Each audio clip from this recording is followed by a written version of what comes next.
നമ്മൾ എങ്ങോട്ട് പോവാ? Fort Kochi.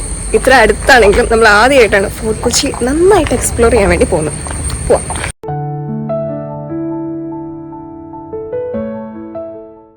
So welcome back to walk with Divya. Fort കൊച്ചിയുടെ ഈസ്തറ്റിക്സിന് മാച്ചാവുന്ന കരുതി രണ്ടുപേരും സാരിയൊക്കെ കൊടുത്താണ് ഇറങ്ങിയത്. മാത്രമല്ല നമുക്കിത് ഇഷ്ടമുള്ളൊരു പരിപാടി കൂടിയാണല്ലോ. എനിവേസ്, നമ്മളെ സംബന്ധിച്ച് ഫോർട്ട് കൊച്ചി പോകാൻ വളരെ എളുപ്പമാണ്. ഹൈക്കോർട്ട് വരെ ഒരു ബസ്, അവിടുന്ന് ഒരു വാട്ടർ മെട്രോ. ആൻഡ് ഇതാണ് high court water metro station. Last time ഞാൻ പോയപ്പോൾ മെട്രോ ഒന്നും ആയിട്ടുണ്ടായിരുന്നില്ല, നോർമൽ ഫെറിക്കാണ് പോയത്. ആൻഡ് അത് നല്ല രസമായിരുന്നു. പക്ഷേ ഇൻഫ്രാസ്ട്രക്ചർ വൈസ് ഒക്കെ നോക്കുമ്പോൾ വാട്ടർ മെട്രോ നല്ല രസമായിരിക്കും എന്ന് തോന്നുന്നു. Let's see. And this is gonna be my first water metro experience. And I'm excited. ഇത് നോക്ക്, ആ വരുന്നാണ് നമുക്ക് പോകാനുള്ള മെട്രോ എന്ന് തോന്നുന്നു. Yes, let's go. ഒരു അടിപൊളി വാട്ടർ മെട്രോ എക്സ്പീരിയൻസിനുള്ള ഒരു ട്രിക്ക് എനിക്ക് കിട്ടി. അത് വേറെ ഒന്നുമല്ല, നമ്മൾ ക്യൂവിലായിരിക്കും. ഏറ്റവും ഫ്രണ്ടിലാകാൻ മാക്സിമം ട്രൈ ചെയ്യുകയാണെങ്കിൽ നമുക്ക് ഇഷ്ടമുള്ള സീറ്റ്, വിൻഡോ സീറ്റോ അല്ലെങ്കിൽ നല്ല വ്യൂ, ഏറ്റവും നല്ല വ്യൂ ഉള്ള സീറ്റോ ഒക്കെ നോക്കി നമുക്ക് ചൂസ് ചെയ്യാൻ പറ്റും. അല്ലെങ്കിൽ നടുവിലോ എവിടെയെങ്കിലും നിൽക്കുകയൊക്കെ ചെയ്ത് അഡ്ജസ്റ്റ് ചെയ്യേണ്ടി വരും. വ്യൂ ഒന്നും അത്ര നല്ല രസത്തിൽ ആസ്വദിക്കാൻ പറ്റി എന്ന് വരില്ല. So save this for your next water metro ride. Whatever, നമ്മൾ ഇന്ന് ഫോർട്ട് കൊച്ചിക്ക് പോകുന്നത് വളരെ ചെറിയൊരു ഐറ്റനറി ആയിട്ടാണ്. ലിസ്റ്റിലുള്ളത് Chinese fishing net, saint Francis church, Vasco da Gama square, Kashi art cafe. അതാണ് മെയിൻ. പിന്നെ ഇതെല്ലാം കഴിഞ്ഞിട്ട് സമയം കിട്ടുകയാണെങ്കിൽ ജൂ സ്ട്രീറ്റ്, ഇല്ലെങ്കിൽ നെക്സ്റ്റ് ടൈം. എനിക്കുണ്ടല്ലോ ആക്ച്വലി വാട്ടർ മെട്രോ റൈഡ് ഭയങ്കര ഇഷ്ടമായി. എറണാകുളത്ത് വന്നാൽ ചെയ്യേണ്ട മസ്റ്റ് ട്രൈ ഐറ്റംസിൽ ഒന്നായിരിക്കും ഇത്. അഹാനകൃഷ്ണന്റെ വ്ലോഗിൽ പറഞ്ഞതുപോലെ ഒരു പാട്ടൊക്കെ കേട്ട് ഈ വ്യൂ എൻജോയ് ചെയ്യുകയാണെങ്കിൽ it will be like A long term memory for sure. അതാണ് ഞാൻ പറഞ്ഞ ചൈനീസ് ഫിഷിംഗ് നെറ്റ് അഥവാ ചീനവല.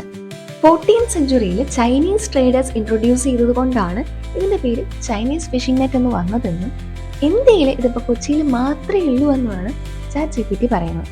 ChatGPTനെ വിശ്വസിക്കാനാണ് എനിക്കിഷ്ടം. അങ്ങനെ നമ്മൾ കൊച്ചിയിൽ എങ്ങോട്ട് പോകണ്ടേ? അങ്ങോട്ട് പോണോ ഇങ്ങോട്ട് പോണോ? അഖില പറഞ്ഞ പിന്നെ അത്രേ ഉള്ളൂ. Let's go. ഇതാണ് വാസ്കോഡ ഗാമ സ്ക്വയർ എന്ന് തോന്നുന്നു.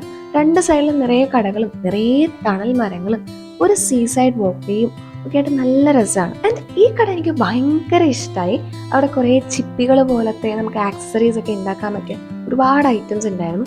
പിന്നെ കാണാനും അതൊക്കെ അറേഞ്ച് ചെയ്ത് വെച്ചിരിക്കുന്ന കാണാൻ തന്നെ നല്ല രസമായിരുന്നു. കൊച്ചി കേരളത്തിലെ ആദ്യത്തെ യൂറോപ്യൻ ടൗൺഷിപ്പാണ്. ഇവിടെ കാണുന്ന പല കാര്യങ്ങളും മാരിടൈം ട്രേഡും ആ ഒരു ടൈം പീരീഡും ഒക്കെ ആയിട്ട് റിലേറ്റഡ് ആയിട്ടുള്ളത്. അതിൽ ഒരു ക്ലൂവും കിട്ടാത്ത ഒന്നായിരുന്നു ഇത്. വേറെ ഒന്നും അല്ലാത്തത് പഴയ കപ്പലുകളിലെ സ്റ്റീം ബോയിലേഴ്സ് ആണ്. ഇപ്പൊ ഒരു ഓർമ്മയ്ക്കും കാണാനും ഒക്കെ ആയിട്ട് ഇവിടെ വെച്ചിട്ടുണ്ടെന്നേ ഉള്ളൂ. ഇങ്ങനെ കൗതുകം തോന്നിക്കുന്ന ഒരുപാട് വലുതും ചെറുതുമായിട്ടുള്ള എലമെന്റ്സ് ഇവിടെ ഉണ്ട്. അതൊക്കെ കണ്ടും കേട്ടും കുറെ കഥ പറഞ്ഞ് നമ്മൾ അങ്ങനെ നടന്നു. വന്നിട്ട് കുറച്ചു നേരം ആയാലെങ്കിലും സമയം ഉച്ചയായതുകൊണ്ട് രണ്ടുപേർക്കും നന്നായി വിശക്കുന്നുണ്ട്. ഞാനൊരു ഫാൻസി കഫയൊക്കെ മനസ്സിൽ കണ്ടാണ് വന്നതെങ്കിലും അഖിലേക്ക് കേരള ഫുഡിനോടാണ് താല്പര്യം. സോ നമ്മൾ കേരള കഫേ എന്നൊരു റെസ്റ്റോറൻറ്റ് കണ്ടുപിടിച്ചിട്ടുണ്ട്. ഇനി അങ്ങോട്ട് പോകാം. നമ്മൾ പോകുന്ന വഴിയിലാണ് നമ്മുടെ ലിസ്റ്റിലെ next item saint Francis church spot ചെയ്തത്.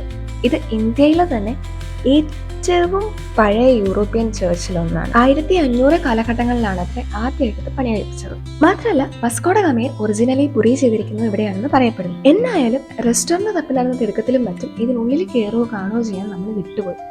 അപ്പോഴാണ് ഈ ഒരു വീട് കണ്ടത്. ബിഗ് ബിയിൽ കാണുന്ന ആ വീടാണ് ഇതെന്നാണ് നമ്മുടെ അസംഷൻ. ബട്ട് അറിയില്ല. നിങ്ങൾക്ക് അറിയാമെങ്കിൽ പ്ലീസ് കമന്റ് ബിലോ. അപ്പൊ നമുക്ക് അറിഞ്ഞിരിക്കാലോ. അങ്ങനെ നമ്മൾ കഫേയിലെത്തി ഒന്ന് റിലാക്സ് ചെയ്ത് ഫുഡൊക്കെ കഴിച്ചിറങ്ങി. ഇസ്തറ്റിക്സ് വൈസ് നല്ല രസമുണ്ടായിരുന്നു. പക്ഷേ സത്യം പറയാലോ, ഫുഡ് എനിക്ക് എപ്പോഴും കൊച്ചിനെ വെച്ച് നോക്കുമ്പോൾ കാക്കനാട് ഫുഡ് സ്പോട്സ് തന്നെയാണ് പ്രിഫർ ചെയ്യുക. ഇതുണ്ടോ ഇങ്ങനത്തെ വാൾ പെയിന്റിങ്സ് അവിടെ കണ്ട മറ്റൊരു പ്രത്യേകതയാണ്. കുറേ വാൾസിൽ ഇങ്ങനെ ഭംഗിയുള്ള പെയിന്റിങ്സ് നമ്മൾ കണ്ടു. എനിക്ക് തോന്നുന്നു ബിനാലെ നടക്കുന്ന സ്ഥലങ്ങളിലായിരിക്കും ഇങ്ങനത്തെ കൂടുതൽ പെയിന്റിങ്സ് കാണുകയെന്ന്. Not sure. സ്റ്റിൽ എവിടെയൊക്കെയോ ചെറുതായിട്ട് ഒരു പോണ്ടിച്ചേരിയുടെ ചായ ഉണ്ടെന്ന് തോന്നുന്നു. നമ്മൾ എങ്ങോട്ട് പോണേ? കാശി ആർട്ട്. ഓക്കെ, നമ്മൾ അവിടുന്ന് പോരുമ്പോൾ തൊട്ട് പോകണമെന്ന് വിചാരിച്ച ഒരേ ഒരു മെയിൻ സ്ഥലമാണ് കാശി ആർട്ട് കഫേ. അവിടുത്തെ ചോക്ലേറ്റ് കേക്ക് ഏത് റേറ്റ്? ഓ, എനിക്ക് ഗൂഗിൾ മാപ്പ് നമുക്കറിയില്ല. കൊച്ചിയിലെ ആദ്യത്തെ ആർട്ട് കഫേ ആണ് ഇതെന്നാണ് പറയപ്പെടുന്നത്. ഫോർട്ട് കൊച്ചി വിസിറ്റ് ചെയ്യുന്ന മിക്ക ആളുകളുടെയും സോഷ്യൽ മീഡിയ പേജസിൽ കണ്ട് കുറേ നാളായിട്ട് ഞാൻ കൊതിക്കുന്ന ഈ ഒരു ചോക്ലേറ്റ് കേക്ക് കഴിക്കലാണ് ഇത്തവണത്തെ എൻ്റെ വരവിൻ്റെ പ്രധാന ഉദ്ദേശം. ആൾക്കാർ ഹൈപ്പ് ചെയ്യുന്നതിൽ ഒന്നും പറയാനില്ല, അത്രയ്ക്ക് ടേസ്റ്റ് ആയിരുന്നു. അത്യാവശ്യം വലിയൊരു സ്ലൈസും ആണ്. 240 റുപ്പീസ് പെർ സ്ലൈസ് ആണ്. നിർഭാഗ്യവശാൽ നമ്മൾ രണ്ടുപേരും വയറ് നിറഞ്ഞിരിക്കുകയായതുകൊണ്ട് അത് ഫിനിഷ് ചെയ്യാൻ നമുക്ക് പറ്റിയില്ല. അതിലെനിക്ക് ഇപ്പോഴും റിഗ്രറ്റ് ഉണ്ട്.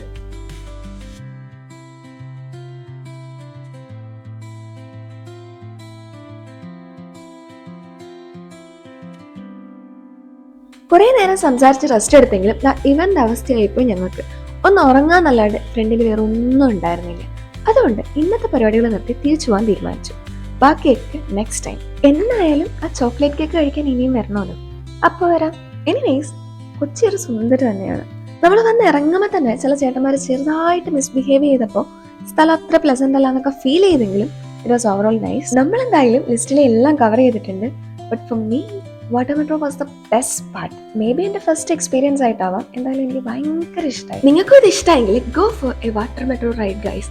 എന്തായാലും നിങ്ങളിത് റിഗ്രറ്റ് ചെയ്യില്ല. ഒരു സർബത്തോടി കുടിച്ചിട്ട് നമ്മൾ എന്തായാലും ഇത് വൈൻഡപ്പ് ചെയ്യാണ്. ട്രിപ്പ് എങ്ങനെ ഉണ്ടായിരുന്നു? So that's it for the day. അപ്പോൾ ഈ വീഡിയോ ഇഷ്ടമെങ്കിൽ ലൈക്ക് ചെയ്യുക, ഷെയർ ചെയ്യുക and subscribe to walk with Divya. Thank you, by.